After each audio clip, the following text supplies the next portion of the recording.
6 weeks, more than 30 prosecution witnesses, hundreds of evidence exhibits, federal prosecutors resting their sex trafficking case against Sean Diddy Combs, the defense calling not a single witness of its own. Diddy telling the judge that even he will not testify in his own defense. But that's not all Diddy told the judge. And yes, we're going to get to all of that. There's no court today, and closing arguments are set for tomorrow, and the jury getting the case as soon as Friday. There's a lot to dig into, and we're lucky to have KTLA Entertainment reporter Jasmine Simpkins back with us as well. And you were in the courtroom when Diddy spoke yesterday, as well as trial attorney Dante Mills. Thank you both for being here. Really appreciate it. So let's start with that. Okay. You've spoken with Diddy before. You've never heard him speak in a court where he's the defendant to the judge. No. Take However, it felt as though he was taking the stage for a performance. It was that Diddy energy that you're so used to. And it was night and day from the day before. The day before, he had his head down.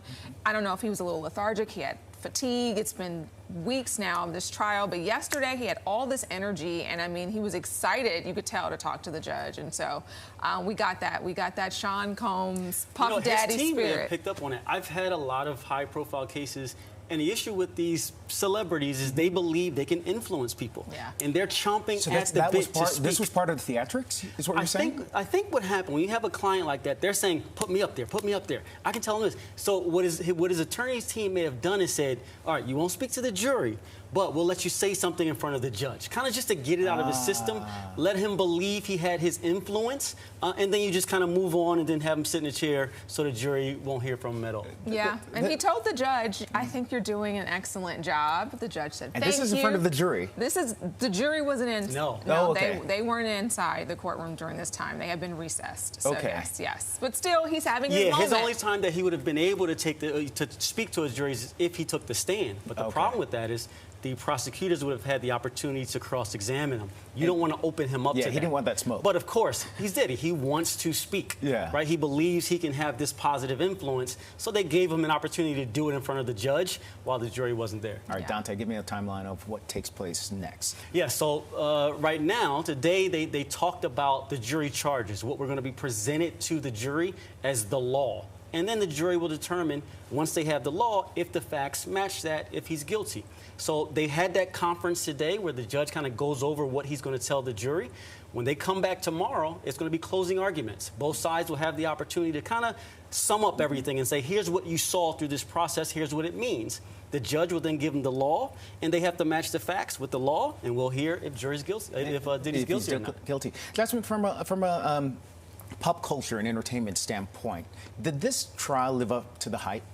Oh my gosh, I do believe that every week it was some different series of dramatic theatrics that was going on, from Kanye popping up and showing up to, you know, Diddy himself speaking in court this week. But even the first week, you know, with Cassie, her testimony was so compelling, and then Jane, everyone trying to figure out who she is.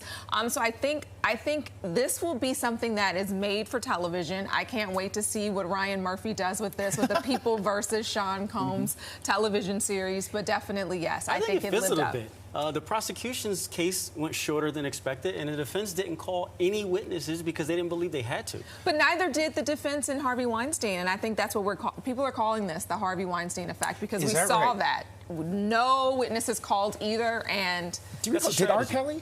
I don't remember his case way back when, but, you know...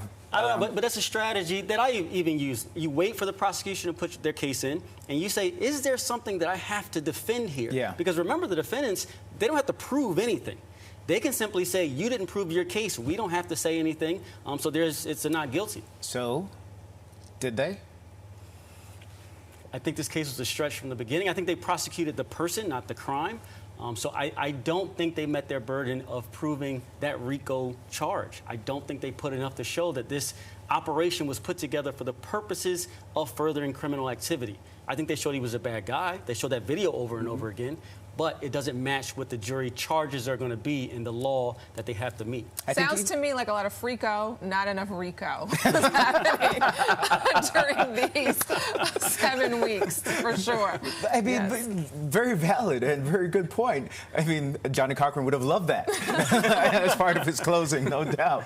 I'm going to have to use that on my next case. I'll give you a credit. I'll give you some credit. You can. Hopefully you have some cleaner clients in that. But I mean, you know, from a sex trafficking standpoint, though, a lot of people were saying, yes, there were many prostitutes that were crossed, you know, state lines, but did they not prove that Diddy had any responsibility, that his hand was not on it to get many of those people in these different places? They did.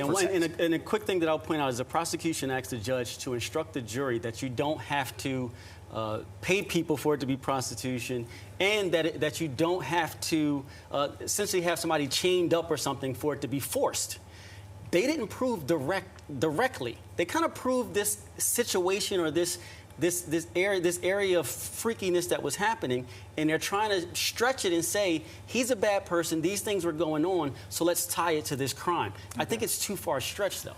I will say, yesterday during the defense, when they finally entered in a few motions, I think what they were really trying to do is just show the inconsistencies. Over the last couple of weeks, they've had witness after witness that has come forth, and what they really did in those 2 hours, I mean, it was quite quick. You know, I think we were expecting the full day for them to at least before they rested, but within an hour to 2 hours, they went through each one of these charges and said, here's the inconsistency, here's the inconsistencies. And if I'm the jurors, that probably is going to leave a substantial impact because a lot of those things rang true. Guilty beyond a reasonable doubt is the standard. That's a hard standard to meet. I got to run. Jury, yes or no before, verdict, yes or no before 4th of July? Yes. Yes. Okay. All right. Easy. That was it. We made it easy. That's easy enough. I didn't even ask you guilt or innocent, but we know where you're thinking. All right. Thank you, guys. Hope to have you back.